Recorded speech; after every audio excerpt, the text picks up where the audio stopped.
श्रोतेहो नमस्कार.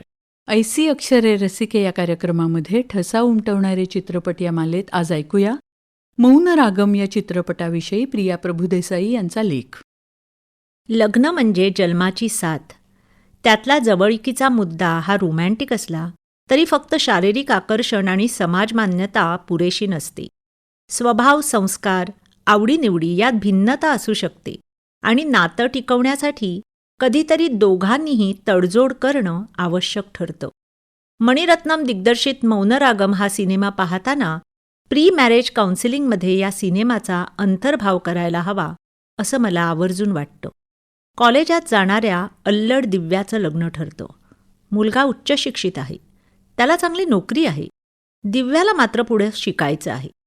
पण तिने लग्नाला नकार दिल्यावर त्या धक्क्यानं तिच्या वडिलांना हृदयविकाराचा झटका येतो आणि अपराधी भावनेने दिव्या लग्नासाठी उभी राहते. नवीन लग्न झालेलं हे जोडपं दिल्लीला जातं, पण दिव्या चंद्रकुमारला पती म्हणून स्वीकारण्यास नकार देते आणि घटस्फोटाची मागणी करते.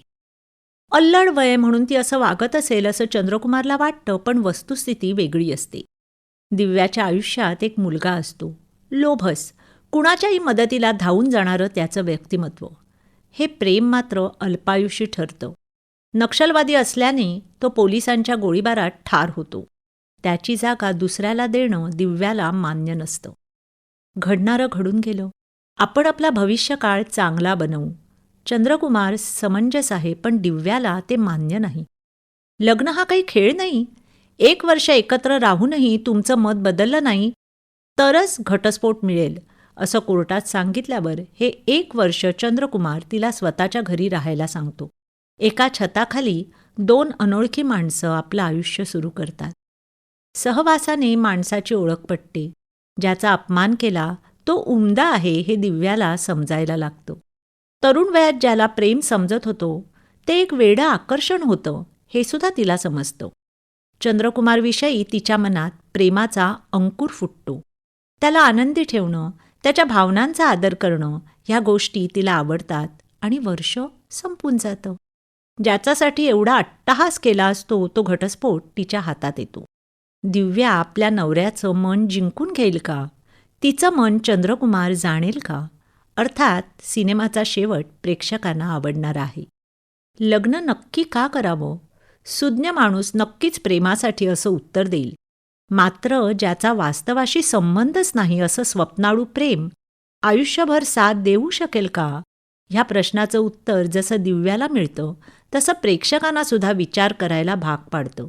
दिव्याचा पहिला प्रियकर हा नक्षलवादी आहे. त्याच्या संगतीत दिव्याला अपेक्षित असलेलं सुरक्षित जीवन मिळालं असतं की आयुष्याचा प्रत्येक दिवस भविष्याच्या चिंतेत घालवावा लागला असता? चांगला माणूस चांगला नवरा होऊ शकला असता का? हा प्रश्न जसा दिव्याला पडतो तसा आपल्यालाही पडतो. मणिरत्नमचा मौनरागम भारतातल्या ठरवून केलेल्या लग्नपद्धतीबद्दल सूतोवाच तर करतोच, पण प्रेमविवाह आणि ठरवून केलेलं लग्न यातील फरकसुद्धा दाखवून देतो. एक स्वतंत्र विचाराची मुलगी आणि समजूतदार तरुण यांच्यातला हा विवाह आहे. दोन्ही भिन्न विचारांचं असूनही परस्परांच्या निर्णयाबद्दल आदर, एकमेकांना समजून घेण्याचा केलेला प्रयास आणि प्रेम ह्यामुळेच विवाह खऱ्या अर्थाने संपन्न होतो हे अत्यंत सहज घडणाऱ्या प्रसंगातून मौनरागम दाखवून देतो.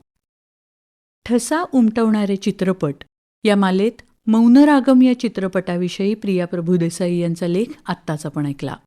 या कार्यक्रमाला निर्मिती सहाय्य केलं होतं पूर्वा राणे यांनी आणि सादरकर्त्या होत्या ज्योत्स्ना केतकर.